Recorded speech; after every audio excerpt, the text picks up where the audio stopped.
What's your message to Donald Trump if he's watching this? My respect. According to him, he's looking out for his people. But the problem is, the consumers are in the United States. If there weren't any consumers, we would stop. According to the Trump administration, you are a terrorist. The cartels have been labeled a foreign terrorist organization. What do you make of that? Well, the situation is ugly, but we have to eat. That was a notorious Sinaloa Cartel Hitman sending a direct message to Trump. He made it clear that if Americans keep buying drugs, then he'll keep selling. No fear, no remorse, no accountability. But just days later, the US government fired back by charging some of the Sinaloa cartel's top leaders with narco-terrorism for the first time in American history. Among them is this man and his son, who are behind the world's biggest fentanyl bust. The US government hit the cartel even harder by turning the entire family of former Sinaloa cartel leader El Chapo against the cartel. Yes, El Chapo's sons are now helping dismantle the same cartel their father built with the blood of many innocent people. Trump has even moved the entire El Chapo's family to the United States just to avoid retaliation from the cartel during this takedown. So now we have to ask, is the Sinaloa cartel finally collapsing, or is this just their next evolution? How is the cartel taking the betrayal of El Chapo's family? Could they be planning a revenge on US oil? Let's break it all down. The hitman's message to Trump. Imagine turning on your TV and watching a cartel hitman, a man who cooks fentanyl for a living, being given a platform to send a message to the President of the United States. And not just anywhere. This happened on CNN. The reporter sat face to face with an actual member of the Sinaloa cartel, one of the men responsible for flooding American cities with deadly drugs like fentanyl and Now here's what's crazy. This cartel member is actually wanted by the Mexican military. Yet, he admitted on international TV that he makes fentanyl and ships it into the United States for a living. And when asked if he had any message for President Trump, hear what he had to say again. What's your message to Donald Trump if he's watching this? My respect. According to him, he's looking out for his people. But the problem is, the consumers are in the United States. If there weren't any consumers, we would stop. In other words, he's blaming Americans, his unfortunate victims, for their own deaths. No genuine show of remorse, even though that will not change anything. Instead, he doubled down and said they'd keep going. As long as Americans keep using drugs, the cartel will keep supplying them because they have families to feed from the blood mommy, and CNN let him say that without pushing back. In fact, many people accuse the interviewer of being way too soft and very sympathetic towards the monster. Seriously? What's your message to President Donald Trump? CNN is giving a network TV platform to someone who just admitted that, yes, I'm not going to stop sending drugs into the United States ever. I don't care what he thinks about the president. What about all the girls that you rape during the drug trade? What about all the people that you have murdered? What about all the innocent Americans that have died as a result of your cartel, the human trafficking that goes on as well? The way she asked the question was almost like they were trying to make him look human, like a struggling man who's doing whatever he has to do to survive and provide for his family. The Mexican military are making a big effort to crack down on the drug production here. How are you responding to that, and how does that impact your work? Do you hear what she said there? Impact your work. You see, that's a very important choice of words to me. Almost like she's trying to bring about some type of humility to this guy. That his work is being impacted and he and his family, they're gonna go hungry. This interview sparked massive outrage. People were furious that an international news network gave a known cartel terrorist the platform to explain himself and tell his own side of the story, even though an evil perpetrator like him should have never had a side of the story to begin with. Instead of asking about the Americans who've died, the families destroyed, or the children left without parents by cartel violence, CNN gave the hitman a chance to address the United States president and all the American people, including their victims' families on both sides of the border. But what happened next flipped the script, because just a few days later, the US government came down really hard on the cartel. Father and son charged with terrorism. On February 20th, 2025, the Sinaloa Cartel was officially declared a foreign terrorist organization by the U.S. Secretary of State. That decision came straight from an executive order signed earlier by President Donald Trump. This meant the U.S. government could go after them with a whole new set of powerful tools, similar to how they'd go after Al-Qaeda or ISIS, and they didn't waste time. On April 11th, 2025, Adam Gordon was sworn in as the new U.S. Attorney for the Southern District of California. That same day, he created a new Narco-Terrorism Unit inside the Department of Justice, specifically to bring down the Sinaloa Cartel and all its factions. Then, on May 13th, 2025, everything exploded. That morning, Gordon stood in front of the press in San Diego and dropped a bombshell. To the leaders of the Sinaloa Cartel, you are no longer the hunters. You are the hunted. You will be betrayed by your friends, you will be hounded by your enemies, and you will ultimately find yourself and your fates here in a courtroom in the Southern District of California. He announced that the U.S. has unsealed the first ever indictment in American history, charging Sinaloa cartel leaders with narco-terrorism and material support for terrorism. Focusing on this indictment, the notorious Pedro Inzunza Noriega and his son, Pedro Inzunza Coronel, are charged with terrorism and drug trafficking charges.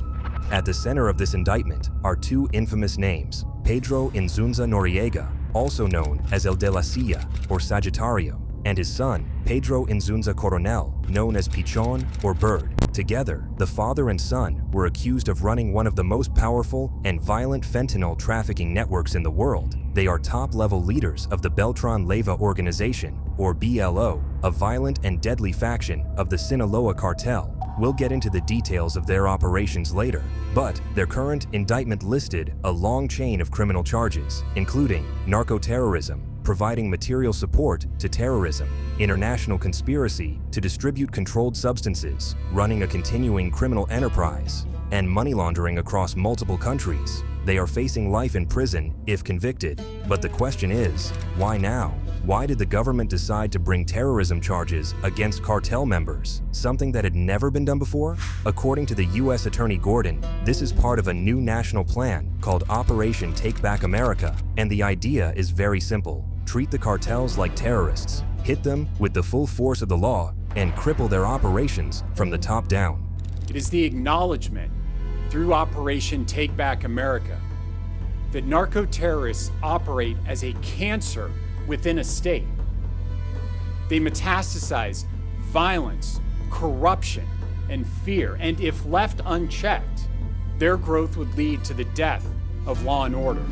According to Joshua Miller, one of the lead prosecutors on the case, the investigation took over 3 years and stretched across 2 continents and 6 countries, including Colombia, Panama, Costa Rica, Honduras, Guatemala, and Mexico. Agents uncovered a sophisticated network, one that not only produced and trafficked fentanyl and coke, but also laundered money, moved drugs through land, sea, and air, and operated with total impunity. The U.S. government said the Beltran Leyva organization had crossed the line long ago. They have taken the lives of millions of Americans with the poisonous substances they're selling, and that is an act of war against the American people. Now, the U.S. government is not just going after low-level cartel soldiers anymore. They are coming for the bosses, and it all started with this indictment.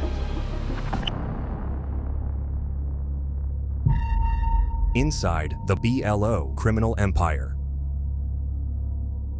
So, who exactly are these men that the US government just indicted for terrorism? Let's break it down, because this story goes way back before the indictment. At the top of the chain is the man we met earlier, Pedro Inzunza Noriega, also known as Sagittario, or El de la Silla, which means the man in the chair. He got that nickname after he was partially paralyzed in a cartel shootout years ago. His enemies thought they had taken him out for good, but they were wrong. Because despite being in a wheelchair, Noriega didn't slow down. He only got more powerful. At 62 years old, he's one of the most dangerous and influential narco-traffickers in the world. Like we mentioned earlier, he runs a massive criminal network as a top leader of the Beltran Leyva organization, BLO, a deadly faction within the Sinaloa Cartel. And he's not doing it alone. His son, Pedro Inzunza Coronel, known as Pichon or Bird, is right beside him.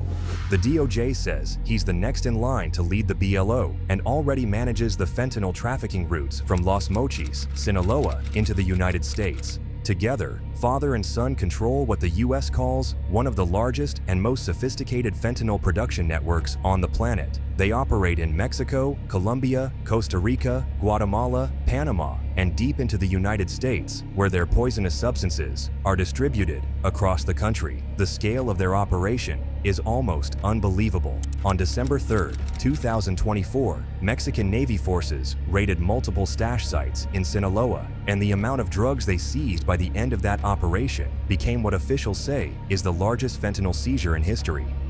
Mexico just made its largest ever fentanyl bust. Over a ton of the synthetic opioid, enough for more than 20 million doses and worth nearly $400 million, was seized in Sinaloa, a region long linked to cartel operations. The operation took place Tuesday night when soldiers and Marines spotted two armed men in Sinaloa who fled into a pair of houses, where authorities discovered the drugs and multiple weapons.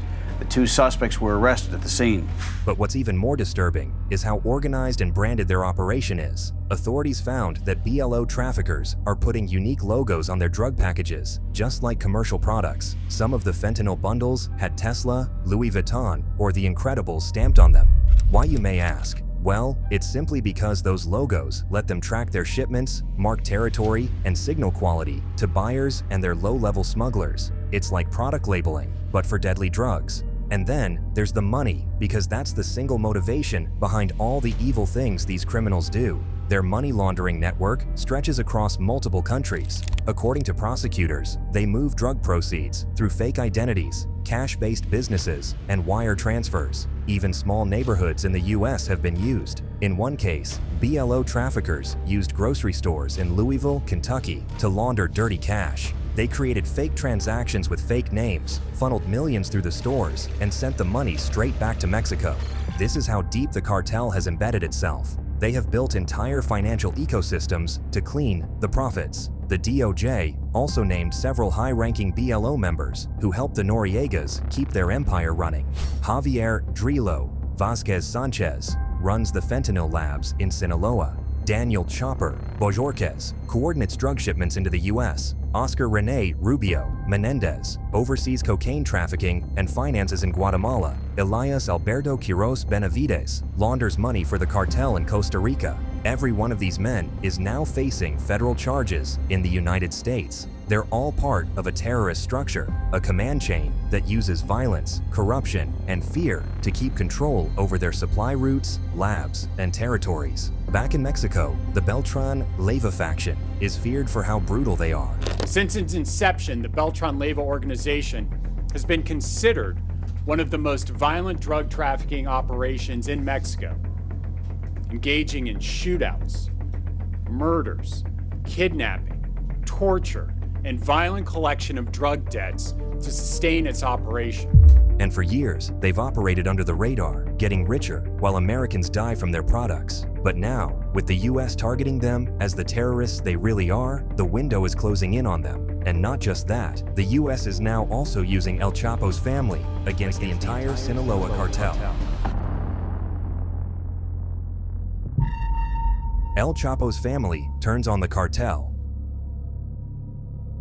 As the U.S. ramps up its war on the Sinaloa Cartel, El Chapo's own family might be turning against the cartel and possibly cutting deals with U.S. authorities behind closed doors. Let's go back to Ovidio Guzman Lopez, one of El Chapo's sons, also known as El Raton. He was a rising figure in the Sinaloa Cartel, operating alongside his brothers in the faction known as Los Chapitos. The Chapitos faction of the Sinaloa Cartel are very powerful. They run the dominant power in Culiacan. But in September 2023, Ovidio was extradited to the United States following a violent military raid in Mexico that left 29 people dead, including 19 suspected cartel members and 10 Mexican soldiers. It was one of the bloodiest operations in recent cartel history. Tonight, a battle to control the state of Sinaloa, Mexico.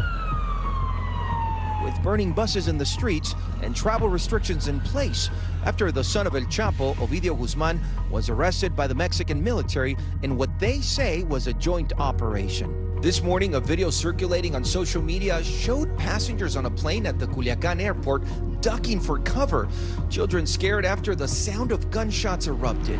Ovidio was later extradited to the United States, where he pleaded not guilty to drug trafficking charges. Now, fast forward to May 2025, reports started flooding in that about 17 members of El Chapo's family had quietly crossed the border into the U.S. According to Mexico's Secretary of Security, Omar Garcia Harfuch, these relatives entered the U.S. as part of a negotiation linked to Ovidio's plea deal. To put it simply, he's changing his not guilty plea in exchange for something.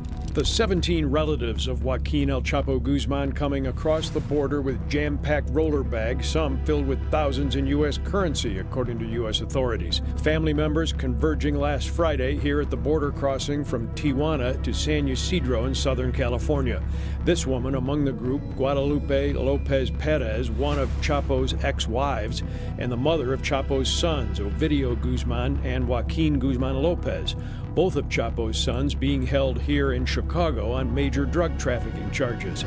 So what kind of deal is on the table to make the United States authorities extract El Chapo's family and bring them into the United States? Well, no one knows for sure. The Department of Justice has not released any specific details. But one thing is clear though, El Chapo's family is most likely cooperating with the U.S. government to take down the Sinaloa cartel. Remember what happened back in July 2024 when another of El Chapo's sons, Joaquin Guzman Lopez, betrayed Ismael El Mayo Zambada, the longtime co-founder and leader of the Sinaloa cartel. The story was that Guzman Lopez lured El Mayo from his hideout in Durango to Culiacan under the pretext of discussing a promising real estate opportunity. Upon arrival at the designated location, El Mayo was allegedly ambushed by gunmen loyal to Guzman Lopez.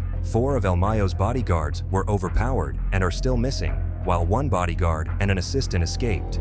El Mayo was forcibly bound, subdued, and allegedly transported about 35 kilometers to a ranch called Lazaretto. From there, he was then flown to the United States, where he was arrested in Texas, along with Guzman Lopez himself. So, the most plausible scenario was that Guzman Lopez had agreed to turn himself in and betray El Mayo, possibly in exchange for protection or reduced sentences for himself and his brother Ovidio Guzman, who was already in jail at the time. So now we have 2 of El Chapo's sons in jail, who from all indications are now cooperating with the authorities. Meanwhile, their 2 other brothers, Ivan Archivaldo Guzman and Jesus Alfredo Guzman Salazar, are still out there with $10 million bounties on each of them. So, do you think they would turn on their brothers too by giving information that could lead to their arrest? Also, what scale of retaliation do you think the cartel could be planning against the El Chapo's family and the U.S. government? Feel free to share your thoughts with us in the comments below, and don't forget to subscribe to our channel for more in-depth videos like this. Meanwhile, you should click on any of the cards on your screen right now to watch more of our videos.